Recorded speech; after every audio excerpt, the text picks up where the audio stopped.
Cleveland Cavalier faithful, welcome back on into the Cleveland Pulse YouTube channel.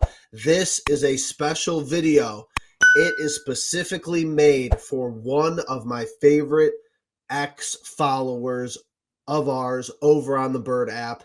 This is for @Hall&Oates, who stays in our mentions, and I really appreciate him interacting with the channel, interacting with the content over on X. Like I said, I really appreciate it, but I told him I would make him this video. I told him I would add him on X when it was out, when it was published, when it was uploaded. I'm going to put it right over on Twitter and just add him in the tweet. So to give you a little backstory, he quote tweets one of my posts. He says, "I swear this guy loves to take shots at the actual quality media members we do have." Not really sure who he's referring to. Hasn't had an original take in months. Okay, that's interesting, because if you scroll Cavs X, it's all the same people saying the same nonsense. I'm probably the biggest contrarian over there, trying to tell you how it is, but nevertheless, says the same stuff every day. I challenge him to actually put content out talking about how coaching could allow this team to work, but he's incapable.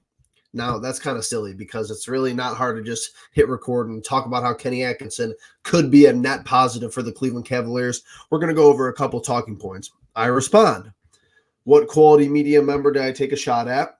My takes must be pretty original if you stay in my mentions and still follow me. I'll send you a link about the coaching change video I make, allowing this team to work. A possibility, but potentially wishful thinking. So that's exactly what we're doing here today. If anyone else wants their own specific video made about them, I'm here for it. Give me some content idea. I'll get it out for you. You could be positive. You could be negative. It could be crazy. It could be normal. Do whatever you want to do. So, can Kenny Atkinson create a leap for this Cleveland Cavaliers roster? Absolutely, he could. I was the first person to say that JB was not the guy. There is a video of 2 years ago when we were down 3-1 to the Knicks, saying that JB should be fired. We're not going to talk about that. So I've been one of the biggest proponents of getting a new coach on board. Now, were the candidates stellar this year? I think you're tricking yourself if you say that this was like a home run coaching class of free agents, so to say. But Kenny Atkinson definitely has some pros. I'm going to hit a couple of points here. Number one, starting with some past rapport and history with some of these players on our roster. One of the biggest questions of this offseason, Cavs haven't really made a move, keeping the core four intact, keeping some of the role players. When they hired Atkinson, this should have been a given. This should have been a known fact. I'll tell you why.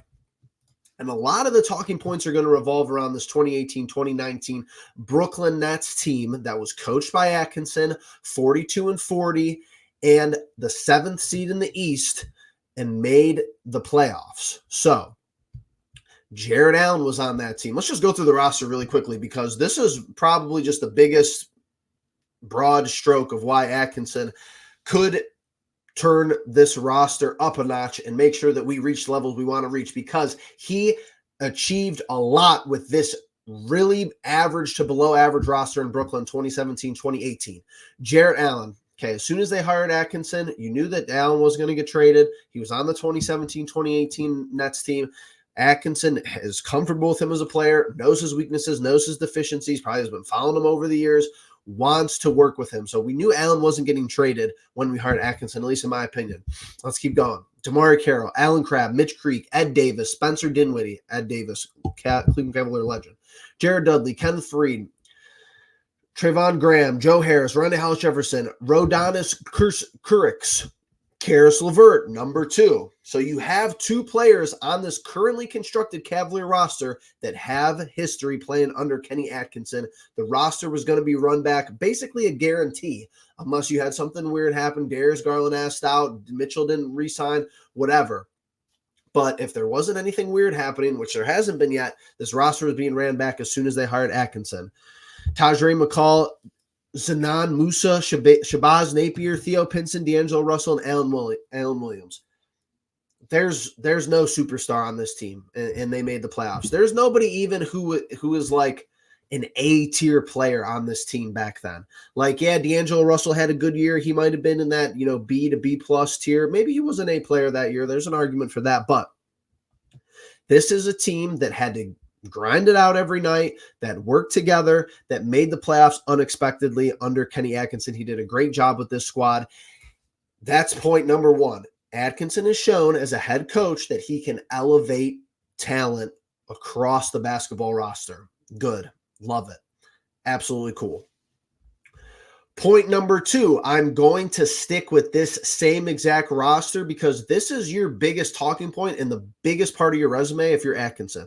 I'm walking into the front office, whoever interviewed me for the Cavs, Gilbert, Altman, and I'm just putting the stats down from this year, the roster, and saying, look, I did this with this team. Imagine what I could do with not only Jared Allen and Karis LeVert, who I've coached, but Darius Garland, Donovan Mitchell, Evan Mobley. This is the best group of guys Kenny Atkinson has coached in his life, no doubt. Interestingly enough, though, just to give you a little background on his philosophy that year. So this is the 2018-2019 season, 5 NBA seasons ago, just for context. We know how much the game has grown with taking three-point shots. In 2018-2019, this Kenny Atkinson roster attempted 36.2 three-point attempts per game. 36.2. This previous season, under JB Bickerstaff, the Cleveland Cavaliers attempted 36.8 three-point attempts. Only a 0.6 difference from Atkinson's squad 5 seasons ago. That stands right off the page to me. He's going to come in. He's going to have a philosophy driven around the three-point ball, as he should. I was pounding the table for him at last year. This team is dangerous when we can make our shots just in general, but also from the perimeter. The last 2 seasons, we go on these big cold streaks, specifically in the playoffs, specifically in blowout losses to Orlando in round 1 of the postseason, because we go 4 minutes without hitting a three. Shoot the threes, shoot them at a high attempt per game, hope to shoot them at a high clip. You've built a roster like this. Donovan Mitchell can make a three. Darius Garland can make a three. George Niang was brought in to make threes. Karis LeVert can hit the three-point shot. Sam Merrill's resurgence has been a pleasant surprise. Evan Mobley's developing a three-point shot, you hope. Max Strus was paid specifically to shoot from the perimeter. Shoot the three-point ball. You can't live or die by anything in this league because you're probably going to die unless you have elite talent, basically all around the basketball court. But you have to make this a focal point where it's like, hey, we're going to shoot more threes than the opponent. We're going to make more threes than the opponent. We're going to beat the opponent. Atkinson had this philosophy 5 years previous in the NBA. Now imagine the culture, taking three-pointers. Everybody can make threes in the NBA these days from 1 through 5. They basically got rid of the true 5 position because they want everybody to shoot threes. They want Embiid standing out there hoisting three-pointers. Do that. Make it a focal point. Don't shy away from it. Say, we're not making our threes. We're going to go to Donovan Mitchell for ISO the next 15 possessions. No. Shoot threes, make threes, win games. Cool. Here's the third point, and I think that this is somewhat of a valid argument. I may or may not be like a fan of some of the current implications, but Kenny Atkinson, coaches overseas. He just finished up coaching France in the Olympics. They just got a silver medal. There's some hype, some hype and hubbub about, maybe the Cavaliers acquiring one of the French players.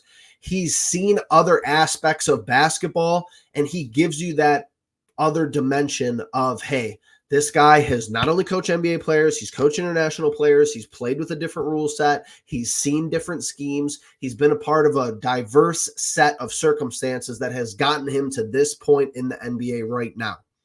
That's more of a minor thing, but still something of note and still something that can be talked about. So just to recap, Hall & Oates, appreciate you for responding, giving me some content ideas. I hope you liked the video. I really appreciate you being a fan of the Cleveland Pulse, of the channel, and of the content. So I'm also glad for everyone else who watched this far. If you made it this far, like button, subscribe down below. Tell me what I missed about Atkinson. Is there something else that he's sneaky good at that he could really add to this team and, make sure that we reach the levels we want to reach for this 2024-2025 NBA season.